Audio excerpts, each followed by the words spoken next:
फक्त कोल्हापूर नव्हे तर महाराष्ट्राचा मानबिंदू असलेलं केशवराव भोसले नाट्यगृह आगीमध्ये भस्म झालंय।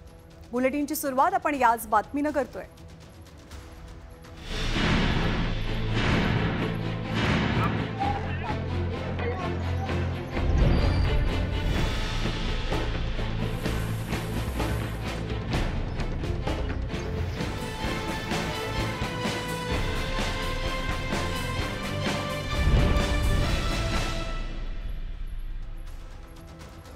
कालची रात्र फक्त कोल्हापूरकरांसाठी नाही तर संपूर्ण नाट्यरसिक आणि कलाकारांसाठी काळरात्र होती। संगीत सूर्य केशवराव भोसले नाट्यगृह आगीच्या बक्षस्थानी पडलं। या आगीच्या ज्वाळांमध्ये फक्त नाट्यगृह नाही तर एक इतिहास जळत होता।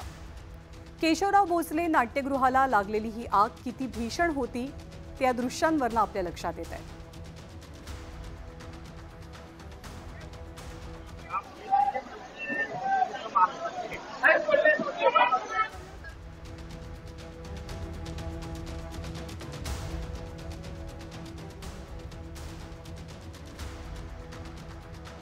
या घटनेचं सर्वात मोठं दुर्दैव असं की ज्या संगीत सूर्य केशवराव भोसलेंच्या नावानं ही वास्तू ओळखली जायची त्या केशवरावांच्या जयंती होती। ज्या नाट्यगृहात आज जयंतीचा कार्यक्रम होणार होता तिथे राखेचं साम्राज्य पसरलंय।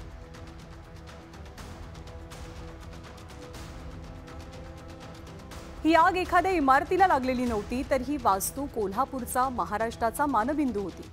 कलाकारांसाठी मंदिरा समान होती आणि रसिकांसाठी त्यांच्या मनोरंजनाचं अस्सल कलेचा आनंद घेण्याचं हक्काचं ठिकाण। म्हणूनच ही आग बघून न कलाकार आपले अश्रू रोखू शकले न रसिक प्रेक्षक। घर जळाल्यावर काय वाटतं? आपण फक्त पाठीवर हात ठेवतो ना, ज्यांचं कोणीतरी गेलंय वाटतं ना? काय बोलणार त्याचं? परत उभं राहायला पाहिजे। That's it. केशवराव नाट्यगृह जळलं खरं तर क्लेशदायकच आहे। खूप वाईटही वाटतंय, त्रास होतोय, कारण काही माहीत नाही, पण अशी वास्तू जळणं ही अत्यंत त्रासदायक गोष्ट आहे। मुळात काहीच महिन्यांपूर्वी आम्ही अस्तित्व या नाटकाच्या रंगीत तालीमी त्या थिएटरला केल्या होत्या। गेले कित्येक वर्ष मी या नाट्यगृहात आपल्या नाटकांचे प्रयोग सादर करतो। रसिक प्रेक्षकांचा कुटुंब आशीर्वाद असतो, हाऊसफुल जातात शो। आज तेच नाट्यगृह तिथे नाही, याच्या वेदना खूप होत आहेत। तर केशवराव भोसले नाट्यगृह आपल्या राज्यातल्या ऐतिहासिक वास्तूंपैकी एक होतं। हे आपल्या राज्यातलं सर्वात जुनं नाट्यगृह मानलं जातं। या नाट्यगृहाची स्थापत्य रचना अनेकांना अचंबित करायची। या नाट्यगृहाचा इतिहास काय होता आणि तो किती समृद्ध होता हे आता मी तुम्हाला सांगणार आहे। या नाट्यगृहाचा पाया रचला तो छत्रपती शाहू महाराजांनी। शाहू महाराजांना कोल्हापूरमध्ये थिएटर बांधावं अशी कल्पना कशी सुचली याची गोष्ट सुद्धा बरीच रंजक आहे। साल होतं 1902। याच वर्षी छत्रपती शाहू महाराज रोमच्या दौऱ्यावर गेले होते। या दौऱ्यादरम्यान परदेशातली भव्य नाट्यगृह पाहून महाराज भारावून गेले आणि त्यांनी ठरवलं की आपल्या मातीत सुद्धा अशीच नाट्यगृह आपण उभी करायची। मग 9 ऑक्टोबर 1913 साली त्यांनी कोल्हापूरमध्ये थिएटरच्या कामाला सुरुवात केली। श्रीमंत पिराजीराव बापूसाहेब घाडगे यांच्या देखरेखीखाली हे थिएटर बांधण्यात आलं। तर बाळकृष्ण गणेश पंडित यांच्याकडे बांधकामाचं कंत्राट होतं। बांधकाम सुरू झाल्यापासून बरोबर 2 वर्षांनी म्हणजे 14 ऑक्टोबर 1915 साली या नाट्यगृहाचं बांधकाम पूर्ण झालं। नाट्यगृहाचं नाव ठेवलं गेलं पॅलेस थिएटर।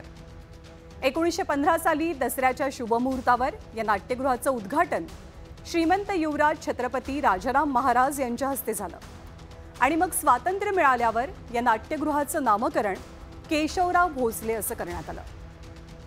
या नाट्यगृहाची स्थापत्य कला अत्यंत अद्भुत होती। त्या काळी त्यावेळी शाहू महाराजांनी किती दूरदृष्टीने हे नाट्यगृह बांधलं होतं हे सुद्धा आपण आता बघणार आहोत। कलाकारांची सोय आणि प्रेक्षकांचा कम्फर्ट या दोघांचाही विचार करून या नाट्यगृहाची बांधणी करण्यात आली। या नाट्यगृहातल्या रंगमंचाचा आकार होता 20 फूट बाय 34 फूट। त्या काळामध्ये अर्थातच लाऊडस्पीकरची सोय नव्हती, परंतु कलाकारांचा आवाज हा प्रेक्षकांपर्यंत नीट क्लिअर पद्धतीनं ऐकायला जावा त्यासाठी रंगमंचावरनं एक विशेष सोय करण्यात आली। ही सोय काय होती तर रंगमंचाखाली स्टेज खाली एक छोटी विहीर बांधण्यात आली। या विहिरीतलं पाणी खेळतं राहावं यासाठी पक्की गटारं सुद्धा बांधण्यात आली होती. या नाट्यगृहाचं सगळ्यात मोठं वैशिष्ट्य म्हणजे त्या काळी हे नाट्यगृह बांधताना या नाट्यगृहात एकही खांब बांधला गेला नाही.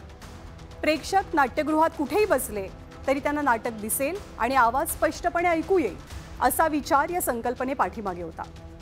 सोबतच राजघराण्यामधल्या स्त्रिया, शाहू महाराजांचे खास पाहुणे आणि नातेवाईक यांना नाटक पाहता यावं यासाठी नाट्यगृहाच्या बाल्कनीत 2 बंदिस्त खोल्यांची सुद्धा निर्मिती केली गेली होती.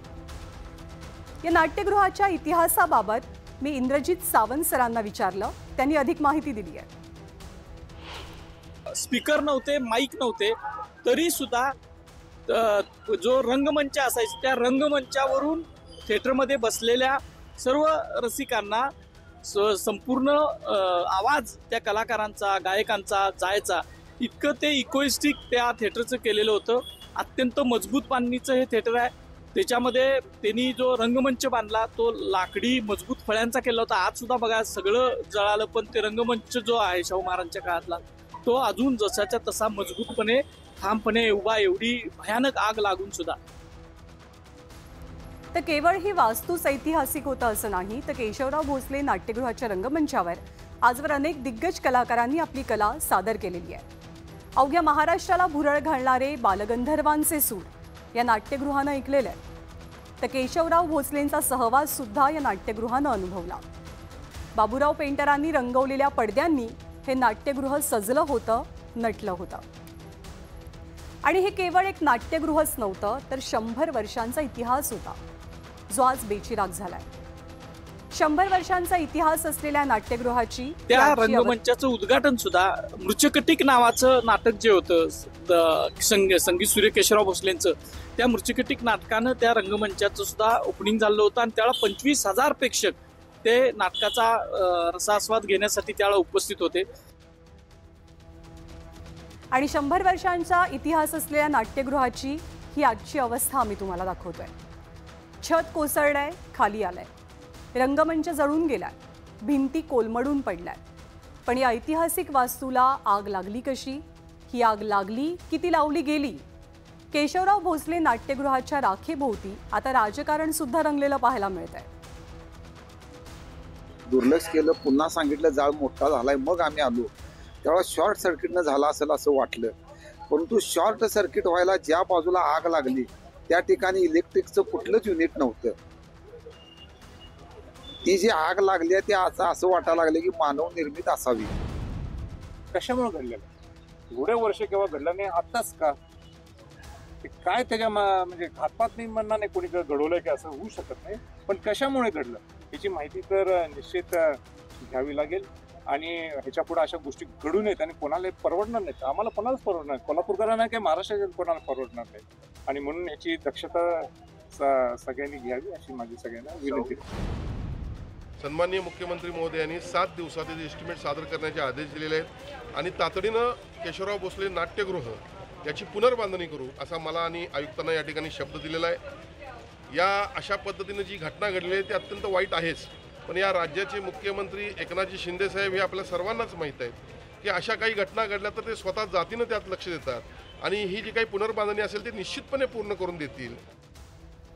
आणि या घटनेनंतर मला खात्री आहे की तुम्हा सुजाण प्रेक्षकांच्या मनात अनेक प्रश्न निर्माण झाले असतील, तुम्ही विचारही करू लागलेला असाल.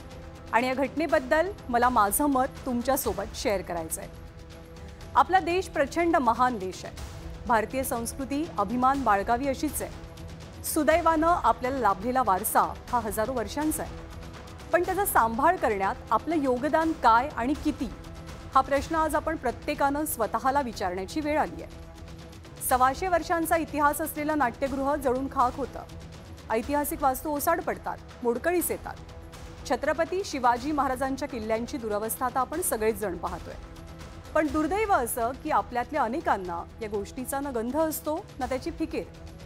आपल्या इतिहासाचा आपण अभिमान बाळगतो, पण तो इतिहास जपण्याची नियत आणि कुवत आपल्यापैकी किती जण बाळगतात हा प्रश्नही विचारण्याची वेळ आज आपल्यावर आली आहे. सरकारनं 10 कोटी रुपये दिलेत. या 10 कोटीतनं नवीन नाट्यगृह उभं राहील. कदाचित आधीच्या नाट्यगृहापेक्षा अद्ययावत, आधीच्या नाट्यगृहापेक्षा अधिक चकचकीत.